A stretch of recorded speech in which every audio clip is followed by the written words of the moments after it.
पुराने ज़माने में फ़ौज में भर्ती के लिए गांव में कैंप लगता था। इसी तरह एक गांव में कैंप लगा। उसी गांव में एक दोस्त ने दूसरे से कहा, यार फ़ौज में भर्ती आई है, चलो चलें।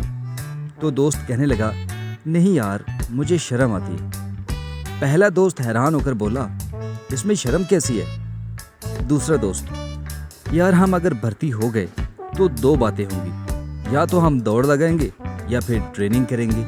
और अगर हमने दौड़ लगाई तो ठीक है, और अगर ट्रेनिंग की तो फिर दो बातें होंगी, या तो हमें यूनिट में रखेंगे या फिर बॉर्डर पर भेजेंगे। यूनिट में भेजें फिर तो ठीक है, और अगर बॉर्डर पर भेजा तो फिर दो बातें होंगी, या तो अमन रहेगा या जंग होगी।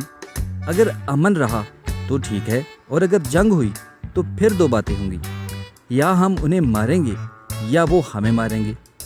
हम उन्हें मारें फिर ठीक है, और अगर उन्होंने हमें मारा तो फिर दो बातें होंगी, या तो हमारी लाश हमारी फौज उठाएगी या फिर दुश्मन ले जाएंगे।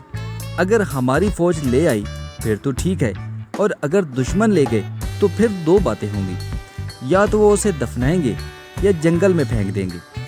अगर दफना देंगे तो फिर तो ठीक है, और अगर जंगल में फेंक दी तो फिर दो बातें होंगी, या तो उसे जंगली दरिंदे खाएंगे या फिर परिंदे खाएंगे।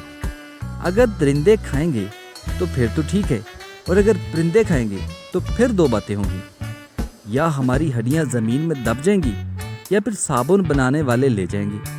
अगर ज़मीन में दब गई तो फिर तो ठीक है, और अगर साबुन बनाने वाले ले गए तो फिर दो बातें होंगी, या तो वो कपड़े धोने के लिए बनाएंगे साबुन या नहाने के लिए।